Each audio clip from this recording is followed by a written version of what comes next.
অমলকান্তি রোদ্দুর হতে পারেনি। এই পংক্তিটি প্রত্যেক সাহিত্যপ্রিয় বাঙালি মাত্রেই জানেন। রবীন্দ্র কবিতা ব্যতিরেকে এমন সর্বজন পরিচিত কবিতার লাইন বাংলা সাহিত্যে খুব কমই আছে।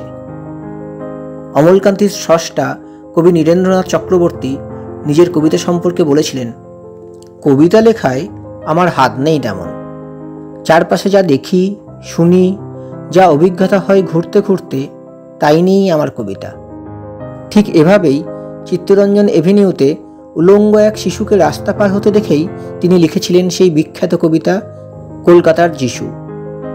তবে সেই উলঙ্গ ছেলেটিকে যিশুর সঙ্গে তুলনা করতে কল্পনারই তো আশ্রয় নিয়েছিলেন তিনি। তাঁর লেখায় কল্পনার হাত নেই কথাটা কি তাই মেনে নেওয়া যায়? আসুন আমরা জেনে নিই কবি নীরেন্দ্রনাথ চক্রবর্তীর জীবন কাহিনী। নমস্কার, সব বাংলায় ভিডিও চ্যানেলে আপনাদের স্বাগত। আমাদের ভিডিও চ্যানেলে আমরা নিয়মিত তথ্যমূলক ভিডিও প্রকাশ করে থাকি। এই ধরনের তথ্যমূলক ভিডিও ভালো লাগলে লাইক করে আমাদের উৎসাহ দিন। বাংলা কবিতার সুদীর্ঘ ইতিহাস পর্যালোচনা করে গুরুত্বপূর্ণ কবিদের নাম যদি একত্র করা যায়, তবে সেই তালিকায় অবশ্যই ঠাঁই পাবেন আধুনিক বাংলা সাহিত্যের উল্লেখযোগ্য কবি নীরেন্দ্রনাথ চক্রবর্তী। কবিতা ছাড়াও প্রবন্ধ, উপন্যাস, ছড়া ইত্যাদি লিখেছেন এবং পাশাপাশি তিনি দীর্ঘকাল ধরে পত্রিকা সম্পাদনার কাজও করেছেন। অনুবাদের কাজেও তিনি ছিলেন সিদ্ধহস্ত। টিনটিনের মতো বিখ্যাত কমিক সিরিজের অনেকগুলি অনুবাদ করেছিলেন নীরেন্দ্রনাথ। এমনকি ভাদুরী মশাই নামে প্রাপ্তবয়স্কদের জন্য তিনি তৈরি করেছিলেন এক গোয়েন্দা চরিত্রও। তবে এত কিছুর পরেও মূলত কবি হিসেবেই তার আত্মপ্রকাশ এবং সর্বাধিক পরিচিতি। জটিল ভাষা ও কল্পনার অদ্ভুত ফানুস তিনি তার কবিতাতে কখনোই প্রশ্রয় দেননি, বরং সহজ ভঙ্গিতে মানুষকে, মানবতাকে, জীবনের অখণ্ডতাকে কবিতায় ধরবার চেষ্টা করেছেন। এমনকি ক্ষমতার বিরুদ্ধেও তার কবিতা গর্জে উঠেছে। লিখেছিলেন নীরবিন্দু নামে এক অসাধারণ আত্মজীবনী। সাহিত্য আকাদেমির মতো পুরস্কার সম্মানিত হয়েছিলেন তিনি। 1924 সালের 19 অক্টোবর বাংলাদেশের ফরিদপুর জেলার চান্দ্রা গ্রামে নীরেন্দ্রনাথ চক্রবর্তীর জন্ম হয়। তার বাবার নাম ছিল জিতেন্দ্রনাথ চক্রবর্তী। তিনি ছিলেন কলকাতার একটি নামকরা কলেজের ইংরেজির অধ্যাপক। তবে নীরেন্দ্রনাথের বাবা একসময় দারুণ একজন ফুটবল খেলোয়াড়ও ছিলেন। মোহনবাগানেও খেলেছিলেন তিনি। অধ্যাপনার সঙ্গে যুক্ত হওয়ার পরেও কিছুদিন খেলা চালিয়ে গিয়েছিলেন, কিন্তু দুদিক সামলানো যখন মুশকিল হয়ে পড়ে তখন বাধ্য হয়ে খেলা ছেড়ে দিয়েছিলেন জিতেন্দ্রনাথ চক্রবর্তী। এমনকি তিনি ক্যালকাটা রেফারিজ অ্যাসোসিয়েশনের সদস্যও ছিলেন। নীরেন্দ্রনাথের শৈশবের পুরোটাই প্রায় কেটেছিল পূর্ববঙ্গে ঠাকুরদা ঠাকুমার কাছে। মা বাবা কলকাতায় থাকলেও তার ছেলেবেলা কেটেছে বাংলাদেশেই। তবে কলকাতায় যে একেবারেই তখন আসতেন না তেমন নয়। তাছাড়া চান্দ্রা গ্রামে একটা সামান্য মাইনর স্কুল পর্যন্ত না থাকায় নীরেন্দ্রনাথের পড়াশোনার ক্ষতি হবে ভেবে তাঁর মা ভীষণই চিন্তিত ছিলেন।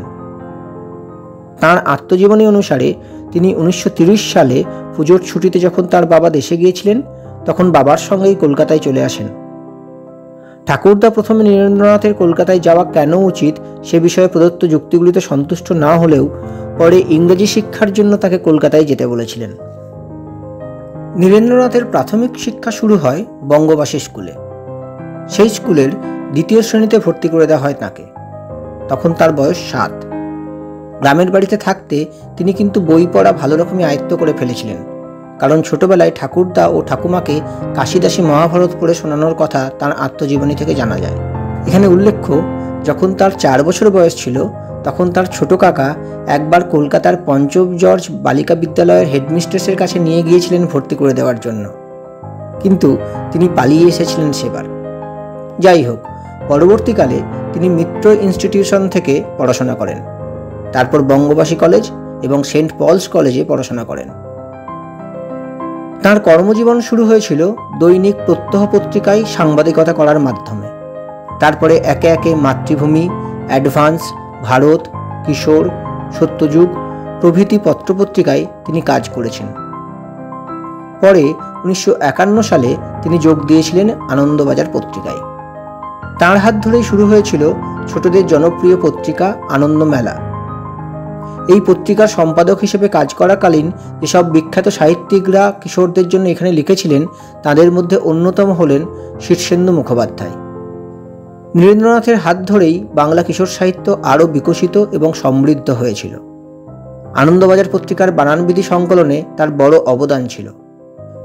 নীরেন্দ্রনাথ চক্রবর্তী ছোটবেলা থেকেই ছড়া লিখতে ভালোবাসতেন। কবিগানের কথা এক নাগাড়ে মুখস্থ বলে যেতে পারতেন। মাত্র 16 বছর বয়সে শ্রীহর্ষ পত্রিকায় লেখার মাধ্যমে সাহিত্য জগতে তাঁর পদার্পণ। শিশুদের জন্য তাঁর জনপ্রিয় রচনা সাদা বাঘ, বিবির ছড়া ইত্যাদি। কবিতার ক্লাস ও পিতৃপুরুষ নামে কবিতা বিষয়ক তাঁর দুটি প্রবন্ধ গ্রন্থ রয়েছে। 1954 সালে তাঁর প্রথম কাব্যগ্রন্থ নীল নির্জন প্রকাশিত হয়। এই বইটির প্রচ্ছদ এঁকেছিলেন সত্যজিৎ রায়। উল্লেখ্য যে এই বইটিতে তাঁর নাম ছাপা হয়েছিল নীরেন্দ্র চক্রবর্তী। বইটির প্রকাশক ছিল সিগনেট প্রেস। তারপর একে একে প্রকাশিত হতে থাকে অন্ধকার বারান্দা, নিরক্ত করবী, নক্ষত্র জয়ের জন্য, কলকাতার যিশু, খোলা মুঠি, কবিতার বদলে কবিতা, আজ সকালে, পাগলা ঘন্টি, ঘর দুয়ার, সময় বড় কম, ঘুমিয়ে পড়ার আগে, দেখা হবে সহ আরও অনেক কবিতার বই। 1971 সালে লেখা উলঙ্গ রাজা তাঁর সেরা রচনাগুলির মধ্যে একটি। এছাড়াও তার আরও দুটি জনপ্রিয় কবিতার নাম হল অমলকান্তি এবং কলকাতার যিশু। তিনিই প্রথম যিনি বাংলায় টিনটিন এবং আরও অনেক বিদেশি কমিক্সের অনুবাদ করেছিলেন। টিনটিন কমিক্সের অনুবাদ করতে গিয়ে অনেক চরিত্রের নাম বদলে তার মধ্যে এক প্রকার বাঙালিয়ানার আমদানি ঘটিয়েছিলেন। যেমন সাংবাদিক টিনটিনের সাদা রঙের কুকুরটির নাম ছিল স্নোই। বাংলায় অনুবাদের সময় সেই কুকুরের নাম তিনি রাখলেন কুট্টুস এবং সেটাই প্রভূত জনপ্রিয়তা পেয়ে গিয়েছিল। কেবল নামের ক্ষেত্রেই নয়, এমন আরও নানা জায়গায় অনুবাদে টিনটিনের একরকম বঙ্গীকরণ যেন করেছিলেন তিনি। 1975 সালে আনন্দমেলায় প্রকাশিত হয় টিনটিনের দুটি গল্প, বোম্বেটে জাহাজ এবং লাল বোম্বেটের গুপ্তধন। আরও উল্লেখ্য যে নীরেন্দ্রনাথ চক্রবর্তী ফ্যান্টম হু ওয়াকাস নামের একটি কমিক স্ট্রিপের অনুবাদ করেছিলেন এবং ফ্যান্টমের নাম নীরেন্দ্রনাথই রেখেছিলেন অরণ্যদেব। এই অরণ্যদেব চরিত্রটি কালে কালে বহুল জনপ্রিয়তা লাভ করেছে। একসময় দেশ পত্রিকার পাতাতেও কিছু ছোট গল্প রচনা করেছিলেন তিনি। তাঁর লেখা ছোট গল্পও কিন্তু পাঠকদের মধ্যে আলোড়ন তৈরি করেছিল, সমালোচকদের প্রশংসা করিয়েছিল। সারা জীবনে নীরেন্দ্রনাথ চক্রবর্তী প্রায় 47টি বই লিখেছিলেন। তিনি পশ্চিমবঙ্গ বাংলা একাডেমির সভাপতির পদও সামলেছেন। 40-এর দশকে যে সময় তার বাংলা সাহিত্য আবির্ভাব ঘটে, সেই সময় যে কজন কবি রবীন্দ্রনাথের প্রভাবমুক্ত হয়ে লেখালেখির চেষ্টা করেছিলেন তাদের মধ্যে তিনি অন্যতম ছিলেন। তার কবিতার ভাষা ছিল খুবই সহজ এবং সাধারণ মানুষের কাছে সমাদৃত। যে কোনো রকম প্রশ্নের কাছে তিনি কখনো জ্ঞানীর মতো দূরত্ব বজায় রাখেননি। বন্ধুত্বের আন্তরিকতায় পাশে দাঁড়িয়ে সাহায্য করেছেন। জানার অহংকার নিয়ে নয়, জানানোর আনন্দ নিয়েই মেতে থেকেছেন। মানুষের প্রতি ভালোবাসাই তাকে পৌঁছে দিয়েছে মানুষের অন্দরমহলে এবং ক্রমশ এই কারণেই তিনি হয়ে উঠেছিলেন অনন্য এক মহিরহ প্রতিষ্ঠান। নিজের কবিতা সম্পর্কে তিনি বলেছিলেন যে, কবিতা লেখায় আমার কল্পনার হাত নেই তেমন। চারপাশে যা দেখি, শুনি, যা অভিজ্ঞতা হয় ঘুরতে ঘুরতে, তাই নিয়েই আমার কবিতা। ঠিক এভাবেই চিত্তরঞ্জন এভিনিউতে উলঙ্গ এক শিশুকে রাস্তা পার হতে দেখেই তিনি লিখেছিলেন সেই বিখ্যাত কবিতা কলকাতার যিশু। তবে সেই উলঙ্গ ছেলেটিকে যিশুর সঙ্গে তুলনা করতে কল্পনারই তো আশ্রয় নিয়েছিলেন তিনি। তার লেখায় কল্পনার হাত নেই কথাটা তাই সর্বাংশে মানা চলে না।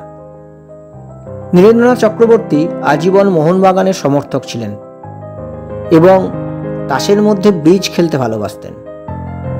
বাংলা সাহিত্য জগতের প্রতিনিধি স্বরূপ তিনি দেশের বিভিন্ন প্রান্তে এবং বিদেশে পাড়ি দিয়েছিলেন। 1974 সালে উলঙ্গ রাজা কাব্যগ্রন্থের জন্য নীরেন্দ্রনাথ চক্রবর্তী সাহিত্য একাডেমি পুরস্কার পান। এছাড়াও তিনি অজস্র পুরস্কার পেয়েছেন তাঁর জীবনে। তার মধ্যে অন্যতম হল 1958 সালে পাওয়া উল্টোরথ পুরস্কার, 1970 সালে পাওয়া তারাশঙ্কর স্মৃতি পুরস্কার ও 1976 সালে পাওয়া আনন্দ শিরোমণি পুরস্কার। 2007 সালে কলকাতা বিশ্ববিদ্যালয় তাকে সাম্মানিক ডিলিট প্রদান করে। বেলজিয়াম সরকার নীরেন্দ্রনাথকে গবেষণার জন্য সেই দেশে আহ্বান করেছিল। কিছুদিন সেই দেশেও তিনি ছিলেন। তবে একদিন রাত্রে সেখানে তার পাশের বাড়িতে আগুন লেগে দুটি শিশুর মৃত্যু হওয়ায় তিনি নিজেকে খুবই বিপর্যস্ত বোধ করেন এবং ফিরে আসেন দেশে। 1990 সালে বিশ্ব কবি সম্মেলনে নীরেন্দ্রনাথ ভারতের হয়ে প্রতিনিধিত্ব করেছিলেন। নীরেন্দ্রনাথের বিবাহ হয় সুষমা চক্রবর্তীর সাথে। তাদের 3 ছেলে মেয়ে আছে। 2 মেয়ের নাম শিউলি চক্রবর্তী এবং সোনালী চক্রবর্তী। দুজনেই শিক্ষা ব্যবস্থার সাথে যুক্ত আছেন। নীরেন্দ্রনাথ চক্রবর্তীর 2018 সালের 25শে ডিসেম্বর 94 বছর বয়সে মৃত্যু হয়। ভিডিওটি আপনাদের কেমন লাগলো আমাদের কমেন্ট করে জানান। এই ধরনের ভিডিও নিয়মিত পেতে আমাদের ইউটিউব চ্যানেলটি সাবস্ক্রাইব করুন আর আমাদের ফেসবুক পেজ লাইক করুন।